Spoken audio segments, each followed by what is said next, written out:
അഞ്ജുവിനോട് 5 ചോദ്യങ്ങൾ. ലവ്,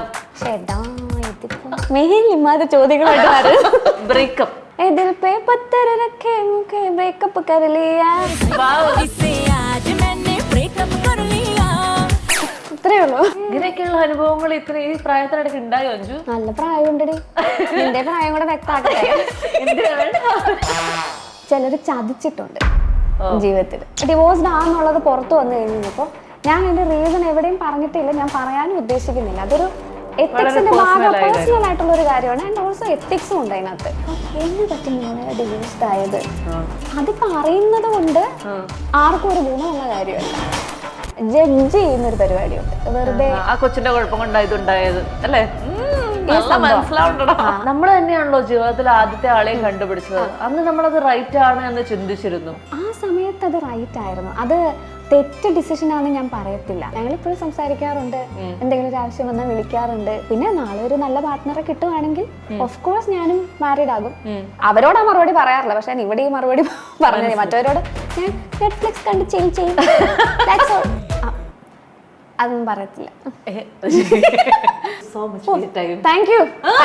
ഇത്ര ഉണ്ടായിരുന്നല്ലോ, ഇത്ര simple ആയിരുന്നല്ലേ?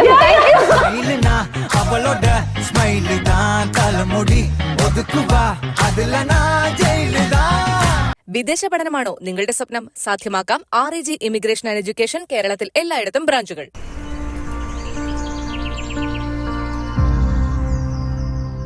Anju Joseph, welcome to the show. Thank you. അഞ്ജുവിനോട് 5 ചോദ്യങ്ങൾ. വളരെ ബുദ്ധിപരമായ ആലോചിച്ച് എഴുതി തയ്യാറാക്കി കൊണ്ടുവന്നിരിക്കുന്നതാണ് കേട്ടോ. ഓക്കെ, ആദ്യത്തെ ചോദ്യം, അഞ്ജുവിന് ഇഷ്ടമുള്ള 5 കാര്യങ്ങൾ എന്തൊക്കെയാണ്? എന്താ വേണേലും പറയാമോ? എന്താ വേണേലും പറയാം. പാട്ട് പാടാൻ ഇഷ്ടമാണ്, ഭക്ഷണം കഴിക്കാൻ ഇഷ്ടമാണ്, ഉറങ്ങാൻ ഭയങ്കര ഇഷ്ടമാണ്, ബുക്സ് വായിക്കാൻ ഭയങ്കര ഇഷ്ടമാണ്, പിന്നെ നന്നായിട്ട് സംസാരിക്കുന്ന നല്ല മനുഷ്യരുടെ കൂട്ടത്തിൽ ഇരുന്ന് സംസാരിക്കാൻ ഇഷ്ടമാണ്. ഓക്കെ, ഇനി അഞ്ജുവിന് ഏറ്റവും പ്രിയപ്പെട്ട 5 പേർ ആരൊക്കെയാണ്? 5 പേര്? 3 തന്നെ അച്ഛനമ്മ ചേട്ടൻ കഴിഞ്ഞു. ശരി, ഇനി 2 പേര് പറഞ്ഞാൽ മതി. അതൊത്തിരി ബുദ്ധിമുട്ടാ, ഒരു ഞടി നടക്കും. ഞാൻ ഈ പേര് ഓർത്തു. അല്ലെങ്കിൽ പേരൻസിനെ, ഫാമിലിയെ ഞാൻ മാറ്റി അവരെ അങ്ങനെ പറയേണ്ട ആവശ്യമില്ല. അതെ, അവരെ പ്രിയപ്പെട്ടവരാണ്. അവരെ മാറ്റി വെച്ചിട്ട് ഫ്രണ്ട്സിന് ദൈവമേ അങ്ങനെ പറഞ്ഞാലും അടി നടക്കൂല. വേണ്ട, മറ്റേത് പറയാം. പ്രിയപ്പെട്ട 5 സെലിബ്രിറ്റീസ് എന്ന് പറയാം. നമ്മുടെ ഫ്രണ്ട്സ് ആകുമ്പോഴല്ലേ അടി നടക്കുള്ളൂ. Okay, 5 celebrities. ഫസ്റ്റ് ഐശ്വര്യ, അഹാനെ ഭയങ്കര ഇഷ്ടമാണ്. അഹാന കൃഷ്ണ ഇഷ്ടമാണ്. സൂരജ് സന്തോഷ് സൂരജ് ഏട്ടന് ഭയങ്കര ഇഷ്ടമാണ്. എന്നാ പിന്നെ ജോബ് കുര്യൻ ഭയങ്കര ഇഷ്ടമാണ്.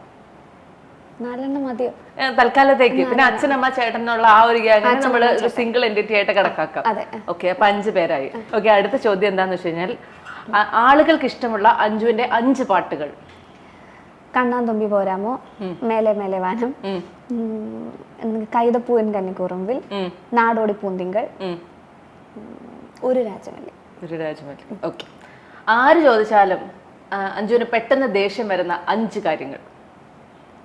പെട്ടെന്ന് ദേഷ്യം വരുന്നു? എനിക്ക് അങ്ങനെ പെട്ടെന്ന് ദേഷ്യം വരാറില്ല. വളരെ ചുരുക്കമേ ദേഷ്യം വരത്തുള്ളൂ. ദേഷ്യം വന്നാൽ പിന്നെ ഇത്തിരി ബുദ്ധിമുട്ടാണ് താഴെ. ശരി, എന്നാലും ദേഷ്യം വരാൻ സാധ്യതയുള്ള ചോദ്യങ്ങൾ ഏതൊക്കെയാണ്? ഇവനെ ഞാൻ ചോദിക്കാതിരിക്കാലോ. ആവശ്യമില്ലാത്ത പേഴ്സണൽ ക്വസ്റ്റ്യൻസ് ചോദിക്കുന്ന, ഇപ്പൊ നമുക്ക് ഒരു പരിചയമില്ലാത്ത ആൾക്കാര് വളരെ പേഴ്സണൽ ആയിട്ടുള്ള ക്വസ്റ്റ്യൻസ് ചോദിക്കുമ്പോൾ എനിക്ക് ദേഷ്യമല്ല, എനിക്ക് അവരോട് സഹതാപമാണ് തോന്നാറുള്ളത്.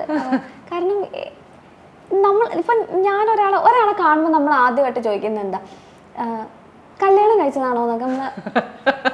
അതെന്ത് വിയേർഡ് ക്വസ്റ്റ്യൻ ആണെന്നുള്ളത് എനിക്ക് മനസ്സിലാവുന്നേ ഇല്ല.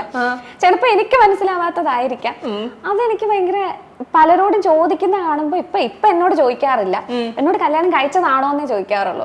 കല്യാണം എപ്പോഴും അങ്ങനത്തെ ക്വസ്റ്റ്യൻസ് വരാറില്ല. അതൊരു വിയേർഡ് ക്വസ്റ്റ്യൻ ആയിട്ട് തോന്നാറുണ്ട്. സത്യം. പിന്നെ ഞാൻ ഡിവോഴ്സ്ഡ് ആയിട്ടുള്ള ആളാണല്ലോ. അപ്പൊ ഇത് അറിഞ്ഞു കഴിഞ്ഞിട്ട് ഡിവോഴ്സ്ഡ് ആണെന്നുള്ളത് പുറത്തു വന്നു കഴിഞ്ഞപ്പോൾ ഞാൻ എന്റെ റീസൺ എവിടെയും പറഞ്ഞിട്ടില്ല, ഞാൻ പറയാനും ഉദ്ദേശിക്കുന്നില്ല. അതൊരു എത്തിക്സിന്റെ ഭാഗം, പേഴ്സണൽ ആയിട്ടുള്ള ഒരു കാര്യമാണ്. ആൻഡ് ഓൾസോ എത്തിക്സും ഉണ്ട് അതിനകത്ത്, പറയാതിരിക്കുക എന്നുള്ളത്. പക്ഷെ നമ്മൾ ചിലയിടത്ത് നിന്ന് നിൽക്കുമ്പോൾ ഈ ആൾക്കാർ ഷോയ്ക്കൊക്കെ കയറുന്നതിന് മുന്നേ അയ്യോ എന്നെ പറ്റി മോളെ ഡിവോഴ്സ്ഡ് ആയത് ചോദിക്കും. അപ്പോൾ നമുക്ക് സോ ഓക്വേർഡ്. അതിപ്പോ അറിയുന്നത് കൊണ്ട് ആർക്കും ഒരു ഗുണമുള്ള കാര്യമല്ല അല്ലേ. ഇപ്പോ അത് ശരിയാക്കാൻ പറ്റത്തില്ല. ഇനി അത് ശരിയാക്കാനുള്ള ഇതില്ല. അത് അറിഞ്ഞത് കൊണ്ട് ഇവർക്ക് ആർക്കും ഗുണമില്ല. ആ ഒരു മൊമെന്റിൽ ഇത് ചോദിക്കേണ്ട ആവശ്യം പോലും ഇല്ല. അതെനിക്ക് കുറച്ച് ഇറിറ്റേറ്റിംഗ് എന്ന് പറയാൻ പറ്റത്തില്ല, ഒരു ബുദ്ധിമുട്ട് തോന്നാറുണ്ട്. എന്തിനാണ് ഇത്രയും പേഴ്സണൽ ആയിട്ടുള്ള കാര്യങ്ങൾ ചോദിക്കുന്നത്? ഇപ്പൊ നമ്മളാരും അവരുടെ വീട്ടിൽ ഒരു വഴക്കുണ്ടായത് എന്തിനാ നമ്മൾ ചോദിക്കത്തില്ലല്ലോ. അതെ. പിന്നെ മറ്റൊരു ചോദ്യമാണ് ഈ ഇപ്പൊ പാട്ടൊന്നും ഇല്ലേ? അങ്ങനെയുണ്ടോ? മറ്റു 2 ചോദ്യങ്ങൾ ഞാൻ ഊഹിച്ചിരുന്നു. ഈ മൂന്നാമത്തെ സാധനം പാട്ടുകാരോട് എന്നിട്ട് പാട്ടൊന്നും ഇല്ലെന്ന് ചോദിക്കാറുണ്ടോ? അത് ഇപ്പൊ ഞാൻ ഓർക്കാറുണ്ട്, ഞാൻ സിനിമകളിൽ അങ്ങനെ അധികം പാടിയിട്ടുമില്ല. വിരലിലുണ്ടാവുന്ന സിനിമകളിലെ ഞാൻ പാടിയിട്ടുള്ളൂ. ഇപ്പോഴും ഞാൻ അധികം പാടാറില്ല. ഞാൻ കൂടുതലും യൂട്യൂബിലും കവർ സോങ്സും ഒക്കെ ആയിട്ടാണ്, ഇൻഡിപെൻഡന്റ് സോങ്സ് ഒക്കെ ആയിട്ടാണ് ഞാൻ പോകുന്നത്. അപ്പൊ അവര് ചിലപ്പോൾ കാണാത്തത് കൊണ്ടായിരിക്കും, അത് പിന്നെയും ഞാൻ കൺസിഡർ ചെയ്യുന്നു, ചിലപ്പോൾ കാണാത്തത് കൊണ്ടായിരിക്കും, ഇവര് ടിവിയിലോ സിനിമകളോ കാണുന്ന ആൾക്കാരായിരിക്കും, അതുകൊണ്ടായിരിക്കും ഇതെല്ലാം സ്നേഹം കൊണ്ട് ചോദിക്കുന്നതാന്നൊക്കെ എനിക്കറിയാം. പക്ഷെ ഇത് ഏത് തരം സ്നേഹമാണെന്ന് മനസ്സിലാവുന്നില്ല. ഇത് പിന്നെയും അഡ്ജസ്റ്റബിൾ ക്വസ്റ്റ്യൻ ആണ്. പിന്നെ ജഡ്ജ് ചെയ്യുന്ന ഒരു പരിപാടിയുണ്ട്, വെറുതെ ആ കൊച്ചിന്റെ കുഴപ്പം കൊണ്ടാ ഇതുണ്ടായത് അല്ലേ, അങ്ങനത്തെ ഒരു സാധനമുണ്ട്, വെറുതെ ജഡ്ജ് ചെയ്യുന്ന. അപ്പൊ മേ ബി ചിലപ്പോ ഞാനൊരു ഡിവോഴ്സ് ചെയ്യാന്ന് അറിയാഞ്ഞിട്ടായിരിക്കാം അപ്പുറത്തിരുന്ന് സംസാരിക്കുന്നത്. അപ്പൊ വേറെ ആരെങ്കിലും ആയിരിക്കും കുറ്റം പറയുന്നത്. ഇത് ഏതെങ്കിലും ഒരു സെലിബ്രിറ്റിനെ തന്നെ ആയിരിക്കും ആൾക്കാർ കുറ്റം പറഞ്ഞുകൊണ്ടിരിക്കുന്നത്, പക്ഷെ അറിയില്ല ഞാൻ ഡിവോഴ്സ്ഡ് ആണെന്നുള്ളത്. അങ്ങനെയുള്ള സാഹചര്യത്തിൽ എന്റെ ഉള്ളില് മറ്റേ നാഗവല്ലി പുറത്തിറങ്ങാറുണ്ട്. ചിലപ്പോ ഞാൻ മറുപടിയും കൊടുക്കാറുണ്ട്. ഇപ്പൊ ഞാൻ പരമാവധി കൺട്രോൾ ചെയ്യാറുണ്ട്. പക്ഷെ നമ്മൾ പറഞ്ഞിട്ടും പ്രത്യേകിച്ച് ഒന്നും അവിടെ നടക്കാൻ പോകുന്നില്ല. വെറുതെ ഇപ്പൊ അവർക്ക് ആരും അവരുടെ പേഴ്സണൽ കാര്യം എന്താണെന്ന് അറിയത്തില്ല. ഇപ്പൊ രണ്ടുപേരുടെ വീട്ടിൽ നടന്നിരിക്കുന്ന കാര്യം മാത്രമേ അറിയത്തുള്ളൂ, പുറത്തറിയില്ല. കൂടിപ്പോയ സൈക്കോളജിസ്റ്റിന് അറിയായിരിക്കും അവരെ ട്രീറ്റ് ഇതിന് പോയിട്ടുണ്ടെങ്കിൽ. അല്ലാണ്ട് എന്തറിയാനാ. അങ്ങനെ ജഡ്ജ് ചെയ്യുന്ന കാണുമ്പോഴും എനിക്കൊരു വിഷമം വരാറുണ്ട്. പിന്നെ ചിലപ്പോ ഈ ഡ്രസ്സ് പറ്റി ജഡ്ജ്മെന്റ് വരുമ്പോ ഇത്തിരി തോന്നാറുണ്ട്. അപ്പൊ എനിക്ക് അധികം കിട്ടാറില്ല. ഞാൻ എന്തിട്ടാലും ക്യൂട്ട് സാധനത്തിലാണ്. എനിക്ക് സെക്സി ആവണം ആഗ്രഹിച്ചാൽ ഞാൻ ഇപ്പോഴും ക്യൂട്ടി കിടക്കല്ലേടാ. ബേസിക്കലി ഞാൻ ക്യൂട്ട് മനുഷ്യനും അങ്ങനെയൊന്നും അല്ല. അപ്പൊ 5 കാര്യങ്ങൾ പറഞ്ഞു. ഇനി അഞ്ജുവിനെ എന്താ പറയാ വേദനിപ്പിച്ച 5 കാര്യങ്ങൾ എന്തൊക്കെയാണ്? വേദനിപ്പിച്ചത് ഇപ്പൊ വേദനിപ്പിക്കാനൊക്കെ ഭയങ്കര എളുപ്പമാണല്ലേ. വോയിസ് കൊള്ളില്ല എന്നൊക്കെ കേട്ടിട്ടുണ്ട്. അപ്പൊ അതൊരു ആസ് എ സിംഗർ നമുക്ക് ഭയങ്കര ബുദ്ധിമുട്ടുണ്ടാക്കുന്ന കാര്യം. പിന്നീട് അതുമായിട്ട് ഞാനങ്ങ് യോജിച്ചു. ഇപ്പൊ ഒരു സമയത്ത് വലിയൊരു എന്റെ പ്രശ്നമായിരുന്നു, സിനിമകളിൽ എനിക്ക് പാട്ട് കിട്ടുന്നില്ല, എന്തുകൊണ്ടായിരിക്കാം, ഞാനൊരു തോൽവിയാണോ, ഇങ്ങനെയൊക്കെ നമ്മൾ ആദ്യം ചിന്തിക്കുക. പിന്നീട് അത് കഴിഞ്ഞിട്ട് പല കമന്റ്സും ആ സമയത്ത് കേട്ടിട്ടുണ്ട്, വോയിസ് കൊള്ളില്ല എന്നുള്ളൊരു സംഭവം കേട്ടിട്ടുണ്ട്. പിന്നെ ഞാൻ തന്നെ മനസ്സിലാക്കി മേ ബി ചിലപ്പോ എൻ്റെ വോയിസ് വരുന്ന ആക്ടേഴ്സുമായിട്ട് ഒത്തുപോവാത്തതായിരിക്കാം. എനിക്കൊരു ചെറിയൊരു ചൈൽഡിഷ് ടിന്റ് ഉണ്ട് എൻ്റെ വോയിസിനകത്ത്. ചിലപ്പോൾ അത് വർക്ക് ആവാത്തതായിരിക്കും. എന്തോ ഹേർട്ടായാലും അതിൽ നിന്ന് നമ്മൾ കയറി വന്നില്ലേ പറ്റത്തുള്ളൂ. അത് ഒരു കാര്യം. രണ്ടാമത്തത് ഇഷ്ടം പോലെ ഉള്ളതുകൊണ്ടേ എന്നെ നമ്മള് സ്നേഹിക്കുന്ന ആൾക്കാര് നമ്മളെ പറ്റി അപ്പുറത്ത് പോയി മോശമായിരുന്നു പറഞ്ഞിരുന്നത് എന്നറിയുമ്പോ ഒരു ബുദ്ധിമുട്ട് തോന്നിയിട്ടുണ്ട്. അതെ. പിന്നെ ഇങ്ങനെയൊക്കെയുള്ള അനുഭവങ്ങൾ ഇത്ര ഈ പ്രായത്തിനിടയ്ക്ക് ഉണ്ടായോ അഞ്ജു? നല്ല പ്രായമുണ്ടടി. നിന്റെ പ്രായം കൂടെ വ്യക്തമാക്കട്ടെ. ഇതാണ് എനിക്ക് ഇഷ്ടമില്ലാത്തത്. എന്തിനു പറഞ്ഞു കേട്ടോ. അതുകൊണ്ടാട്ടോ ഈ എടി പൊടി എന്നൊക്കെ വിളിക്കുന്നത്.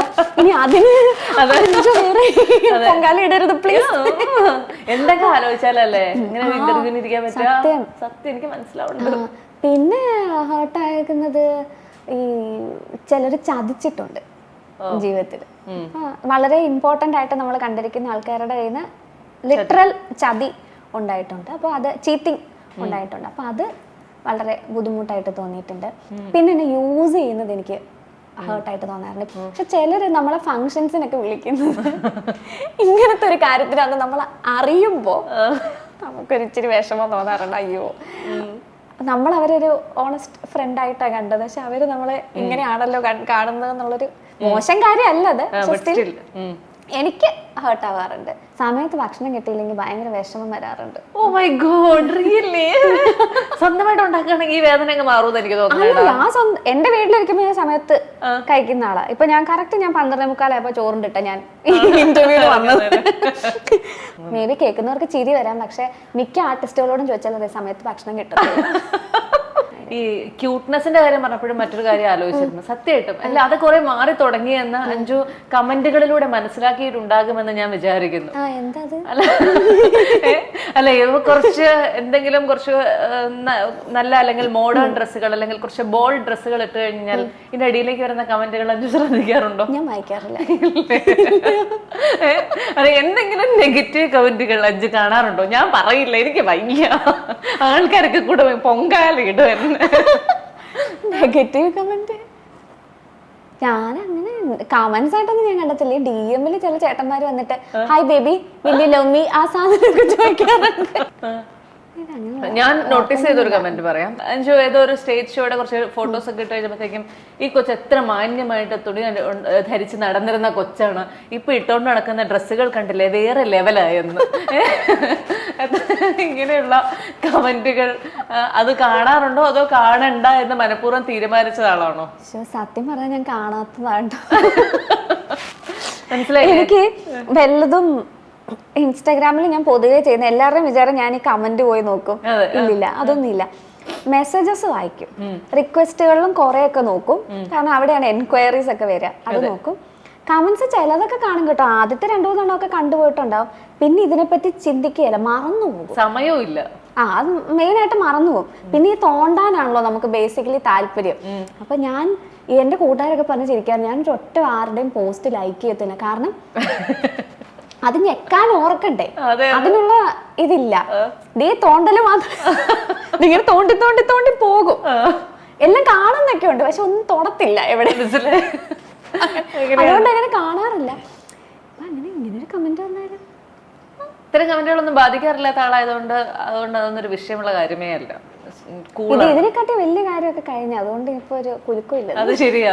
ഒരു മലയാളി മൈൻഡ് സെറ്റിൽ ആദ്യം വരുന്ന ചോദ്യങ്ങൾ എന്ന് പറയുന്നത് ഒരു കൂട്ട് വേണ്ടേ, എത്ര കാലം ഇങ്ങനെ തന്നെ നിൽക്കാനാണ് തീരുമാനിച്ചിട്ടുള്ളത്, കുട്ടികൾ ഉണ്ടാവാൻ ബയോളജിക്കലി ഒരു ഏജ് ഉണ്ട്, ആ പ്രായത്തിൽ ഇതൊക്കെ നടന്നു പോകണ്ടേ. ഇത്തരം കാര്യങ്ങൾ ഞാനും അഞ്ജുവും നമ്മൾ ഡിസ്കസ് ചെയ്തിട്ട് വരെയുള്ള കാര്യങ്ങളാണ്.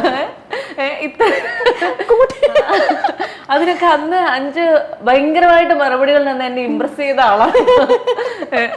അത് ഇങ്ങനെയുള്ള ചോദ്യങ്ങൾ നേരിടാറുണ്ടോ ഇപ്പോ? ഓ ഉണ്ട്. ഈ കൂട്ട് വേണ്ടെന്നുള്ള കാര്യം എപ്പോഴും ആൾക്കാർ ചോദിക്കാറുണ്ട്. ഒരു പ്രായമായി കഴിഞ്ഞ് കഴിയുമ്പോൾ എന്ത് ചെയ്യും എന്നുള്ളൊരു ചോദ്യമുണ്ട്. അപ്പൊ ഇതിന്റെ അർത്ഥം ഞാൻ കല്യാണം കഴിക്കത്തൊന്നും ഇല്ല എന്നല്ല കേട്ടോ. എനിക്ക് കല്യാണം എന്ന് പറഞ്ഞിട്ടൊരു പൊതുവെ ആൾക്കൊരു വിചാരമുണ്ട്, ഡിവോഴ്സ് കഴിഞ്ഞിട്ട് പിന്നെ എല്ലാവരും ഈ കല്യാണം എന്ന് പറഞ്ഞ ഇൻസ്റ്റിറ്റ്യൂഷനോട് ഒരു വെറുപ്പായി പോകുന്നു. അങ്ങനെ ആയിരിക്കുന്ന ആളുകളും ഉണ്ട്, ഇല്ലാന്ന് ഞാൻ പറയുന്നില്ല. പക്ഷെ എനിക്ക് രണ്ടുപേര് റൈറ്റ് ആയിട്ടുള്ള ആൾക്കാരാണെങ്കിൽ അതിപ്പോഴും ഒത്തുപോകും, നന്നായിട്ട് പോകും എന്ന് വിശ്വാസമുള്ള ആളാണ് ഞാൻ. പിന്നെ നാളെ ഒരു നല്ല പാർട്ട്ണറെ കിട്ടുവാണെങ്കിൽ ഓഫ് കോഴ്സ് ഞാനും മാരീഡ് ആകും.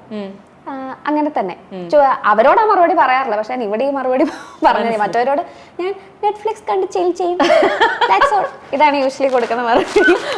ഇനി കുട്ടികളുടെ കാര്യത്തിൽ പറയുന്ന ആൾക്കാരുടെ അടുത്ത് ഇപ്പൊ ഇതൊരു നല്ല കോൺവെർസേഷൻ ആണെങ്കിൽ, ഇപ്പൊ ഇത് റാൻഡം ആയിട്ട് വന്ന് ചോദിക്കുന്ന ആൾക്കാർക്ക് ഇപ്പൊ അവര് ചോദിക്കുന്ന പോലെ തന്നെ അവർക്ക് റൈറ്റ് ഉണ്ടെന്നാണല്ലോ പറയുന്നത് ചോദിക്കാൻ. അതുപോലെ നമുക്ക് ഉത്തരം കൊടുക്കണോ വേണ്ടോ റൈറ്റ് നമുക്കുണ്ട്. സോ ചില സമയത്ത് സൈലന്റ് ആയിട്ട് അത് ഇഗ്നോർ ചെയ്യാന്നുള്ളതേ നടക്കത്തുള്ളൂ. ഇപ്പൊ ഒരു പ്രോപ്പർ നല്ല കോൺവെർസേഷൻ ആണെങ്കിൽ, ഇപ്പൊ വീണയുടെ അടുത്ത് പറയാം, ഇപ്പൊ എല്ലാവർക്കും ഉള്ളൊരു ഈ കരിയർ ഓറിയന്റഡ് ആയിട്ട് പോകുന്ന ആൾക്കാർക്കൊക്കെ ഉള്ള ടെൻഷനാണ് ഈ ബയോളജിക്കൽ ക്ലോക്ക് ഈസ് ടിക്കിംഗ് സംഭവം. അപ്പൊ നമ്മുടെയൊക്കെ ടിക്കിംഗ് ടൈം ആണ്. ടിക്ക് കഴിഞ്ഞു. അതുകൊണ്ട് ഇപ്പൊ അതിനൊക്കെ ഓപ്ഷൻസ് ഉണ്ടല്ലോ. നമുക്ക് എഗ്ഗ് ഫ്രീസ് ചെയ്യാനായിട്ടുള്ള ഓപ്ഷൻ ഉണ്ട്. നാളെ നമുക്ക് ഈ ഒരു കാലഘട്ടം കഴിഞ്ഞ് വരുമ്പോൾ നമുക്കൊരു കുട്ടീനെയാണ് കൂട്ടുന്ന വേണ്ടതെന്ന് തോന്നുവാണെങ്കിൽ ഈ എഗ്ഗ് ഉപയോഗിച്ച് തന്നെ വേണമെങ്കിൽ നമുക്ക് കുട്ടിയാകാം. ആ സമയത്ത് നമ്മുടെ ബോഡി റെഡി അല്ലെങ്കിൽ സറഗസിക്ക് ഇപ്പൊ ഓപ്ഷൻസ് ഉണ്ട്. ഇങ്ങനത്തെ ഇഷ്ടംപോലെ ഓപ്ഷൻസ് ഉണ്ട്. നമുക്ക് ഇമ്പോസിബിൾ ആയിട്ടുള്ള ഒരു കാര്യമില്ല. നടക്കണം എന്ന് നമ്മൾ വിചാരിച്ചാൽ അത് നടത്തിയെടുക്കാൻ പറ്റും. തീർച്ചയായിട്ടും. അത്രേ ഉള്ളൂ. ഈ റൈറ്റ് പാർട്ട്ണർ എന്ന് പറഞ്ഞപ്പോഴേ നമ്മൾ തന്നെയാണല്ലോ ജീവിതത്തിൽ ആദ്യത്തെ ആളെയും കണ്ടുപിടിച്ചത്. അന്ന് നമ്മളത് റൈറ്റ് ആണ് എന്ന് ചിന്തിച്ചിരുന്നു. ആ സമയത്ത് അത് റൈറ്റ് ആയിരുന്നു. അതിപ്പോഴൊരു തെറ്റ് ഡിസിഷൻ ആണെന്ന് ഞാൻ പറയത്തില്ല. ആ സമയത്ത് അത് റൈറ്റ് ആയിരുന്നു. കാരണം അന്നത്തെ എൻ്റെ പ്രായത്തില് എനിക്ക് അന്ന് മേ ബി ഒരു 19-20 ഒക്കെ ഉണ്ടായിരുന്നുള്ളൂ. ഇന്നത്തെ സമയത്ത് എനിക്കത് റൈറ്റ് ആയിരുന്നു. And we had A good time. ഒരു സമയം കഴിഞ്ഞപ്പോൾ ഒരിക്കലും ഒരു റിലേഷൻഷിപ്പ് ഒരു 60 കൊല്ലം പോയത് കൊണ്ടാണ് അത് സക്സസ്ഫുൾ എന്ന് പറയാൻ പറ്റത്തില്ല. 60 വർഷമായിട്ട് യാതൊരു ഒരു എന്താ പറയാ ചേർച്ചയും ഇല്ലാതെ മക്കളെന്നുള്ള ഒരു പോയിന്റ് കൊണ്ട് മാത്രമൊക്കെ ഒന്നിച്ചു പോകുന്ന കപ്പിൾസും ഉണ്ട്. സോ അതൊരു എന്താ സമയം 50 കൊല്ലം ജീവിച്ചു, 60 കൊല്ലം ജീവിച്ചു, അല്ലെങ്കിൽ ഫോർ എവർ മാത്രമാണ് ഒരു റിലേഷൻഷിപ്പിന്റെ സക്സസ് എന്ന് ഞാൻ വിശ്വസിക്കുന്നില്ല. സോ അത് ആ ഒരു പീരീഡിൽ that was good for me, that was good for him, I hope. പക്ഷെ ആ ഒരു സമയം കഴിഞ്ഞ് കഴിഞ്ഞപ്പോൾ ഡൺ, അത്രേ ഉള്ളൂ. നമ്മൾ സെപ്പറേറ്റഡ് ആയാലും നല്ല സുഹൃത്തുക്കളായിരിക്കാൻ പറ്റുന്ന ഒരുപാട് ആൾക്കാരുണ്ട്. അഞ്ജുന് അങ്ങനെ സുഹൃത്തുക്കളായി ഇരിക്കാൻ സാധിക്കുന്നുണ്ടോ? തീർച്ചയായിട്ടും. ഞങ്ങളിപ്പോഴും സംസാരിക്കാറുണ്ട്, എന്തെങ്കിലും ഒരു ആവശ്യം വന്നാൽ വിളിക്കാറുണ്ട്. നല്ല നല്ല ടേംസിൽ ഇരിക്കുന്ന ആൾക്കാർ. എന്തിനാണ് ഈ തല്ലിപ്പിഴിഞ്ഞ് പോകേണ്ട ആവശ്യമൊന്നും ഇല്ലല്ലോ. നമ്മളെല്ലാവരും അഡൽട്സ് ആണ്, ഇമോഷണലി മെച്യൂർ ആയിട്ടുള്ള ആൾക്കാരാണ്. കാര്യങ്ങൾ തമ്മിൽ സംസാരിച്ച് മാന്യമായിട്ട് ഈ പിരിയുന്ന കുറെ പേര് ഈ ഞാനെന്നാ ഇന്റർവ്യൂ കൊടുത്തു കഴിഞ്ഞപ്പോൾ പറയുന്നുണ്ടായിരുന്നു, ഈ പറയാൻ ഭയങ്കര എളുപ്പമാണ് അപ്പടി ഇപ്പിടി എന്നുള്ള ഇതുണ്ടായിരുന്നു. പക്ഷെ ഈ തല്ലിപ്പിരിഞ്ഞ് പോകുന്ന ഇതിനകത്തെ പ്രശ്നമുള്ളൂ. മാന്യമായിട്ടും നമുക്കിത് അവസാനിപ്പിക്കാം. വളരെ മാന്യമായിട്ട്, വളരെ എത്തിക്കലായിട്ട് അവസാനിപ്പിച്ച്, എത്ര മനോഹരമായിട്ട് അവസാനിപ്പിച്ച് പോകാവുന്ന കാര്യങ്ങളുണ്ട്. പിന്നെ ഞാൻ ഒരിക്കലും ഡിവോഴ്സിനെ പ്രൊമോട്ടും ചെയ്യുന്നതല്ല കേട്ടോ, ഒരിക്കലും അല്ല. ഡിവോഴ്സ് ജീവിതത്തിൽ ആർക്കും നടക്കാതിരിക്കട്ടെ എന്ന് ഞാൻ പ്രാർത്ഥിക്കുന്നില്ല. ശത്രുക്കളായിട്ട് ആരെങ്കിലും ഉണ്ടെങ്കിൽ പോലും അവർക്ക് നടക്കാതിരിക്കട്ടെ എന്ന് ഞാൻ പ്രാർത്ഥിക്കും. കാരണം അത് അത്ര ഇമോഷണലി ടാക്സിങ് ആയിട്ടുള്ള ഒരു പ്രോസസ്സാണ്. പക്ഷെ നിങ്ങൾക്ക് അതിനകത്ത് നിൽക്കാൻ പറ്റുന്നില്ല, ഇറങ്ങേണ്ടി വന്നു, അതൊരു തെറ്റുമല്ല. ഈ പാട്ട് പാടാന്നൊക്കെ പറയുന്നത് ഭയങ്കരമായിട്ട് നമ്മുടെ മൈൻഡ് നന്നായിരിക്കണം. നമ്മുടെ മൈൻഡ് എപ്പോഴും കുറച്ച് ജോവിയലായിട്ട് ഇരിക്കുമ്പോൾ മാത്രമാണല്ലോ നമുക്ക് നമ്മുടെ ഉള്ളു തുറന്ന് പാടാൻ പറ്റുള്ളൂ. ഒരു വലിയ പീരീഡ് ഉണ്ടായിരുന്നില്ലേ ഈ പ്രശ്നങ്ങളൊക്കെ ഇങ്ങനെ അനുഭവിച്ചുകൊണ്ടിരിക്കുന്നത്. അതിനിടയിലും 5 പ്രോഗ്രാമുകൾ ചെയ്യുന്നുണ്ട്, കാര്യങ്ങളൊക്കെ ഓടിച്ചോണ്ട് പോകുന്നുണ്ട്. ഇതെങ്ങനെ അഞ്ജു ഇത് രണ്ടും കൂടെ ബാലൻസ് ചെയ്ത് കൊണ്ടുപോയത്? ഇത് ബേസിക്കലി ജോലിയാണല്ലോ. നമ്മുടെ വീണക്കൊരു വിഷമം ഉണ്ടെങ്കിൽ വീണ ഇന്റർവ്യൂ എടുക്കുമ്പോൾ വീണ ചിരിച്ചോണ്ടല്ലേ ഇരിക്കത്തുള്ളൂ. ആർട്ടിസ്റ്റ് അങ്ങനെയാണ്. നമുക്ക് ഏതോ സിനിമയ്ക്കകത്ത് ആരാണ്ട് പറഞ്ഞിട്ടില്ലേ, ജോക്കർ എപ്പോഴും മറ്റേ മേക്കപ്പ് ഇട്ട് കഴിഞ്ഞ് കഴിഞ്ഞാൽ ചിരിച്ചു നിൽക്കണം, അങ്ങനെ എന്താ ചിരിപ്പിക്കണം എന്തൊരു സംഭവം. ഡയലോഗ് എനിക്ക് കറക്റ്റ് അറിയില്ല, അങ്ങനെ എന്തോ ഒരു സംഭവം. അതുപോലെ തന്നെ നമുക്ക് സ്റ്റേജിൽ കയറുമ്പോൾ ഇവര് പൈസ തന്ന് അല്ലെങ്കിൽ പൈസ മുടക്കി ടിക്കറ്റ് എടുത്ത് വന്ന് നിൽക്കുന്നത് ഒരിക്കലും നമ്മൾ കരയുന്നതോ എനിക്കിന്ന് വീട്ടിൽ ഞാൻ അടി ഉണ്ടാക്കി അതുകൊണ്ട് ഞാനിന്ന് മോശമായിട്ടേ പാടുള്ളൂ അല്ല, അവർക്കത് കിട്ടണമല്ലോ. പിന്നെ താങ്ക്ഫുള്ളി സ്റ്റേജിൽ കയറുമ്പോൾ ഞാൻ ഇതൊക്കെ മറന്നു. ഈ ആങ്സൈറ്റി പ്രശ്നങ്ങളൊക്കെ എങ്ങനെ ഡീൽ ചെയ്തേ? പ്രോപ്പർലി തെറപ്പി എടുത്തു, സൈക്യാട്രിസ്റ്റിനെ മീറ്റ് ചെയ്തു. ഞാൻ ഇപ്പോഴും ഹെൽപ്പ് എടുക്കുന്നുണ്ട്. മന്ത്ലി വൺസ് ഞാൻ പോയി സെഷൻസ് എടുക്കാറുണ്ട്. നല്ലതാ. ഇപ്പൊ നമ്മുടെ ആങ്സൈറ്റിയും ഇതും മാറും എന്ന് ഞാൻ പറയത്തില്ല. കാരണം ഇതൊക്കെ മേ ബി എൻ്റെ ഫാമിലിയിൽ റൺ ചെയ്യുന്നുണ്ട്, ആങ്സൈറ്റി ഉണ്ട്. ഇതൊരു മേജർ ഒരു ലൈഫ് ഇൻസിഡന്റ് വന്നപ്പോൾ അത് ട്രിഗേർഡ് ആയെന്നേ ഉള്ളൂ. അതിന് മുന്നേ കുഞ്ഞു ലെവലുകളിലുണ്ട് തിരിച്ചറിയപ്പെടാതെ പോകുന്ന സാധനങ്ങൾ. ഇതൊരു മേജർ ഇത് വന്നു കഴിഞ്ഞപ്പോൾ ഡിപ്രഷനും ആങ്സൈറ്റിയും കൂടെ ഒരുമിച്ച് വന്നത്. ആങ്സൈറ്റി നമുക്ക് മാനേജ് ചെയ്യാൻ പഠിക്കുക എന്നുള്ളതേ ഉള്ളൂ. പക്ഷെ അതിനെ നമുക്ക് ബീറ്റ് ചെയ്യാൻ പറ്റും. പക്ഷേ ഈ സൈക്യാട്രിസ്റ്റിനെ സൈക്കോളജിസ്റ്റിനെ ഒക്കെ കാണാന്ന് പറയുന്നത് നമ്മളൊരു ശരാശരി മലയാളിയുടെ അടുത്ത് വട്ടുണ്ടെങ്കിൽ പോകുന്നതാണ് എന്നുള്ള രീതിയിൽ സീരിയസ്ലി തമാശ പറയല്ല. എന്തോ പ്രശ്നമുണ്ട്, നിങ്ങൾക്ക് എന്നെ ഒരു മാനസിക രോഗിയാക്കി ചിത്രീകരിക്കാൻ വേണ്ടിയിട്ടാണ് നിങ്ങൾ അവിടെ പോകാൻ പറയുന്നത് എന്ന് പറയുന്ന ഒരു സമൂഹമാണിത്. അവിടെ ഇങ്ങനെ തുറന്നു പറയാൻ ധൈര്യമുള്ളവർ ഭയങ്കര കുറവാണ്. അങ്ങനെ തുറന്നു പറഞ്ഞതിന്റെ പേരിൽ എന്തെങ്കിലും പ്രശ്നങ്ങൾ അഞ്ജുന് നേരിട്ടിട്ടുണ്ടോ? ഇല്ല. കൂടുതൽ ആൾക്കാരും എനിക്ക് സത്യം പറഞ്ഞാൽ ഇത്രയും ആൾക്കാർ ഇത്രയും ബുദ്ധിമുട്ടി കൂടിയാണ് പോകുന്നതെന്നുള്ളത് ഞാൻ തിരിച്ചറിയുന്നത് ഞാൻ ഈ തുറന്നു പറഞ്ഞു കഴിഞ്ഞ പിന്നെ എത്ര പേരാണെന്നറിയാമോ ഡെയിലി ഇൻസ്റ്റഗ്രാമിൽ ഞാൻ ഈ റിക്വസ്റ്റുകൾ നോക്കുന്നതിനകത്ത് മിക്കവർക്കും ഞാൻ റിപ്ലൈ കൊടുക്കാറുണ്ട്. നിങ്ങൾ പോയ തെറപ്പിസ്റ്റിന്റെ നമ്പർ ഒന്ന് തരാമോ, അല്ലെങ്കിൽ നിങ്ങൾ സൈക്കാട്രിസ്റ്റിന്റെ നമ്പർ ഒന്ന് തരുമോ, I am going through this. ചിലരടുത്തൊക്കെ ഞാൻ പേഴ്സണലി സംസാരിക്കാറുണ്ട്. പക്ഷെ ഞാനൊരു സൈക്കോളജിസ്റ്റോ സൈക്കാട്രിസ്റ്റോ അല്ലാത്തത് കൊണ്ട് എനിക്ക് അവരെ ഒരു പരിധിക്ക് മേലെ എനിക്ക് സഹായിക്കാൻ പറ്റത്തില്ല. അവർ പറയുന്ന കാര്യങ്ങൾക്ക് എനിക്ക് പ്രോപ്പറായിട്ടുള്ള ഉത്തരങ്ങളും എൻ്റെ കയ്യിൽ ഉണ്ടാകത്തില്ല. അതിന് പഠിച്ച ഇതിനെപ്പറ്റി ബോധ്യമുള്ള ഒരു ഡോക്ടറിന്റെ അടുത്ത് തന്നെ പോകുന്നതല്ലേ. അപ്പൊ ഞാൻ അവരെ അവിടേക്ക് ഡയറക്റ്റ് ചെയ്യും. കുറച്ച് ഡെപ്ത് കൂടിയ ചോദ്യങ്ങളായി പോയി, അതുകൊണ്ട് ഞാൻ കുറച്ച് എന്റെ ലെവലിലേക്ക്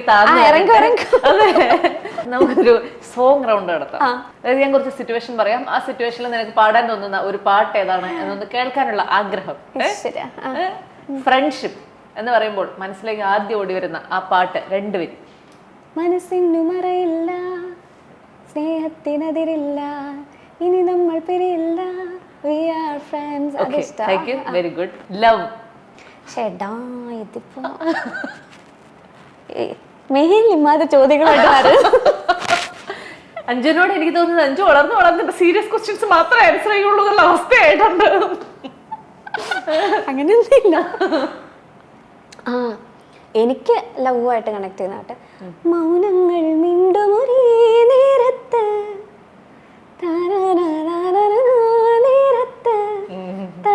ആ പാട്ടില്ലേ, അതെനിക്ക് എപ്പോഴും വരാറുണ്ട്. ഫാമിലിയായിട്ട് ബന്ധമൊന്നുമില്ല, പക്ഷെ എൻ്റെ വീട്ടില് അപ്പം പാടുന്ന പാട്ടാ. മാണിക്യ വീണയുമായ മനസ്സിന്റെ താമരപ്പൂവിലുണർന്നവളെ. ഇത് അപ്പൻ സ്ഥിരം പാടുന്ന പാട്ടാ. അതുകൊണ്ട് എപ്പോഴും ഫാമിലി എന്ന് പറയുമ്പോൾ അത് ഓർമ്മ വരുന്നു. ബ്രേക്കപ്പ് दिल पे पत्थर रखे मुझे ब्रेकअप कर लिया, ऐसा ही आए थे यार मेरे ब्रेकअप कर लिया. വാവ്, ബ്രേക്കപ്പിന് ഇത്ര വൈബുള്ള പാട്ട്. സന്തോഷിക്കേണ്ട കാര്യങ്ങളല്ലേ. ഞാൻ എവിടുന്നോ ഒരു മൗന മറ്റേ എന്തോ പറയില്ലേ, ഞാൻ തന്നെ പറഞ്ഞിട്ടില്ല. അതെ അതെ ഞാൻ ഏകയായി ഈ സാധനം വരുമെന്നാ വിചാരിച്ചില്ല. ഇല്ല അല്ലേ. അഞ്ജുവിന്റെ ബാൻഡ് എന്ന് പറയുമ്പോ അഞ്ജുവിന്റെ മനസ്സിലേക്ക് ആദ്യം വരുന്ന പാട്ട് ഏത്? നമ്മുടെ ആദ്യം വരുന്ന പാട്ട് നമ്മള് കുറെ വർഷമായിട്ട് നമ്മള് ചെയ്തോണ്ടിരിക്കുന്ന കേട്ടോ, രാരവേണു കൊണ്ടിട്ടാക്കൊണ്ട് രാരവേണു ഗോപാല രാജീത. അതാ മിസ്റ്റർ ബട്ട്ലറിന്റെ പാട്ട് തന്നെ നമ്മൾ റീക്രിയേറ്റ് ചെയ്തൊരു വേർഷൻ ഉണ്ട്, അതാണ് ആദ്യം ഓടി വരിക. അഞ്ജുവിന്റെ ബെസ്റ്റ് ഫ്രണ്ടിന് വേണ്ടി പാടി കൊടുക്കാൻ സാധ്യതയുള്ള പാട്ട്? കുണുക്കു കൺമണിയേ നുണുക്കു വിദ്യകളാൽ മാടപ്രാപ്പിട പോലെ.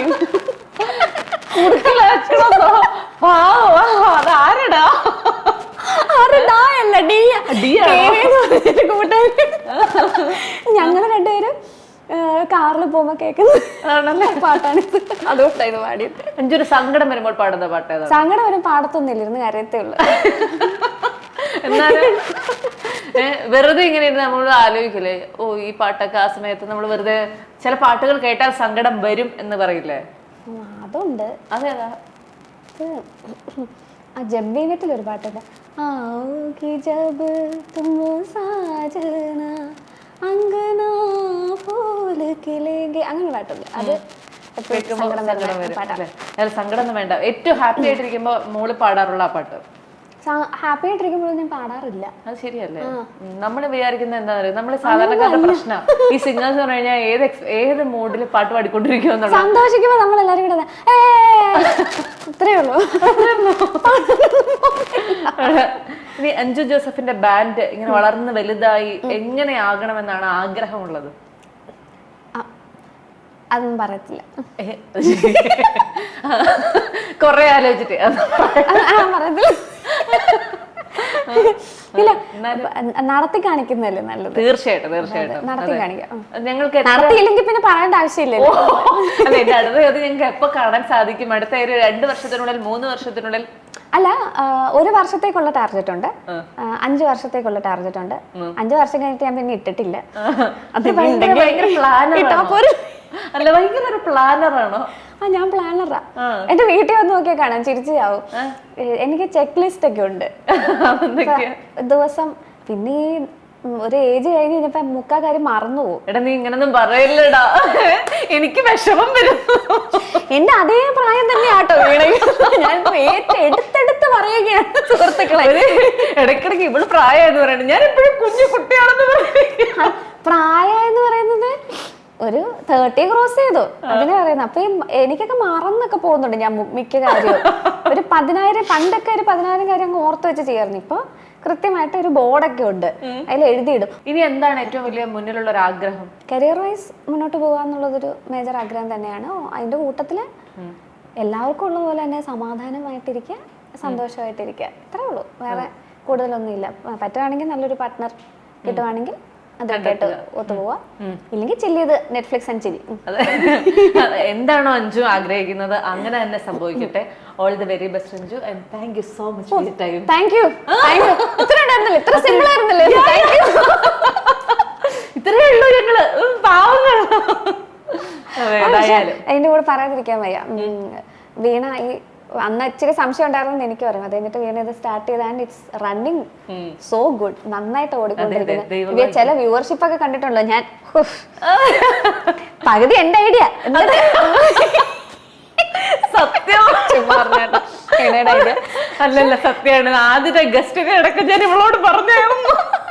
പക്ഷെ ഇതിങ്ങനെ നന്നായിട്ട് പോകുന്ന കാണുമ്പോൾ എനിക്കും സന്തോഷം. നമ്മള് എല്ലാവർക്കും ഓരോരോ സ്വപ്നങ്ങൾ ഉണ്ടാവുമല്ലോ, അതെല്ലാവർക്കും നടക്കുന്നത് കാണുമ്പോൾ.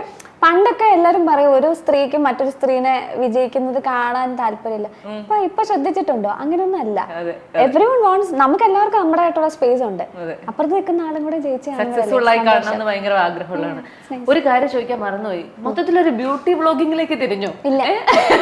യൂട്യൂബ് തുറന്നു കഴിഞ്ഞാൽ my foundation, my hair cream, my shampoo, my conditioner, ഇത് മാത്രമേ ഉള്ളൂ. What's happening? ഓക്കേടാ. വിദേശ പഠനമാണോ നിങ്ങളുടെ സ്വപ്നം? സാധ്യമാക്കാം RAG ഇമിഗ്രേഷൻ ആൻഡ് എഡ്യൂക്കേഷൻ, കേരളത്തിൽ എല്ലായിടത്തും ബ്രാഞ്ചുകൾ.